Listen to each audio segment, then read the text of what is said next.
आइए सुनते हैं आज एक और मज़ेदार कहानी।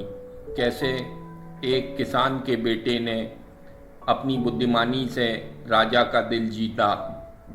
सदियों पहले की बात है। राजा सूर्यसेन प्रतापगढ़ का राजा था। राजा की इकलौती संतान उसकी पुत्री भानुमति थी। राजा की पुत्री अत्यधिक सुंदर थी। भानुमति के विवाह योग्य होने पर राजा को पुत्री के लिए एक योग्य वर की तलाश थी।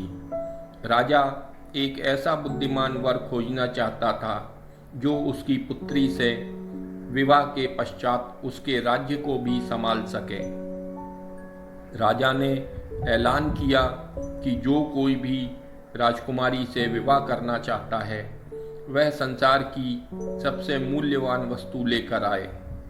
अनेक राजकुमार कई मूल्यवान वस्तुएं लेकर राजा के समक्ष उपस्थित होते रहते थे, किंतु राजा ने सबको नकार दिया।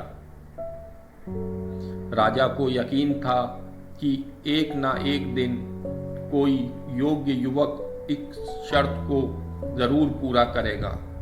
एक दिन उसी राजा के राज्य के एक गांव के किसान के पुत्र रघु को राजा के इस शर्त के बारे में पता लगा। रघु एक बहुत ही बुद्धिमान लड़का था। उसने विवेकपूर्ण तरीके से सोचा और फिर एक दिन 3 वस्तुएं लेकर राजा के दरबार में हाजिर हो गया। राजा से अनुमति पाकर वह बोला, मैं दुनिया की 3 सबसे महत्वपूर्ण और अनमोल वस्तुएं लेकर आया हूँ। मेरे हाथ में यह मिट्टी है जो हमें अन्न देती है, यह जल है जो अमूल्य है और इसके बिना जीवन संभव नहीं है। तीसरी वस्तु ये पुस्तक है।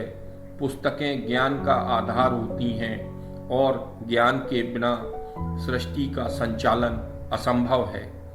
रघु की बुद्धिमत्ता से राजा बहुत प्रभावित हुआ और उसने भानुमति का विवाह उससे करके उसे राज्य का योग्य उत्तराधिकारी घोषित कर दिया। इस कहानी का सार यह है कि बुद्धि, विवेक और ज्ञान से कठिन प्रश्नों का हल निकल जाता है।